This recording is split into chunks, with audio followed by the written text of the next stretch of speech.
It is Jobs Day, and the Bloomberg survey expects a loss of 68,000.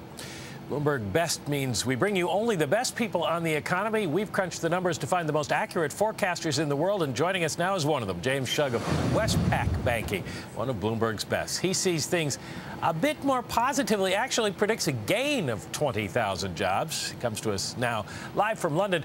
James, I think I can guess what your thinking is, but why don't you lay out for us why you think opposite from the consensus? Well, firstly, I just caught the tail end of one of your earlier reports where you're talking about the small business sector.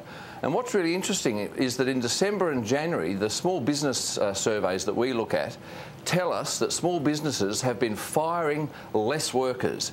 Now, small business makes up two-thirds of the job story in the United States. And if they're firing fewer workers, that means that there's less of a drag downwards on payrolls. Also, the ISM surveys, both for factories and the non-manufacturing surveys, they had very strong jobs components.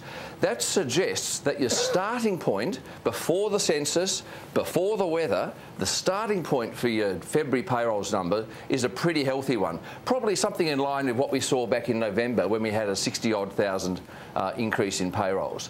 And then on top of that, you've got to add a number for the census workers based on what happened in 2000, and then multiplying it a bit higher because this year's census is going to hire even more workers than back in 2000.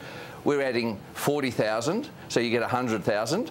Then you've got to take something off for the weather. Now, we've picked 80,000 drag from the weather. That leaves us on a 20,000 payrolls increase. If we're wrong, I've got to say, it's probably going to be due to the weather, and maybe there's a bigger weather impact in there. And I think that's why the consensus is more pessimistic than our +20 forecast. Now, because of that uncertainty over what the plug for the weather is, should anybody really take the headline number seriously, or is it a better idea to focus on the jobless number today?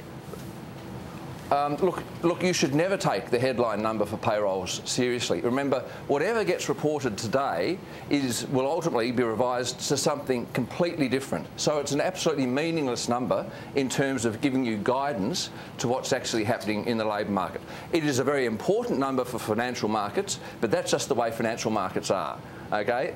Today, more than ever, you shouldn't pay any attention to the headline number. We do actually get a bit of a feel for what the weather impact might be from the household survey. They actually ask people in that survey, did the weather prevent you from getting to work? You can't directly compare that number to the payrolls survey, but it does nevertheless give you a feel for how much weather impact might be in there. And of course, the census numbers, we will actually get a number on that once the report's out. So we will be able to make some judgments about what the underlying strength or otherwise in the labour market is once we get to see the nitty-gritty detail in the report.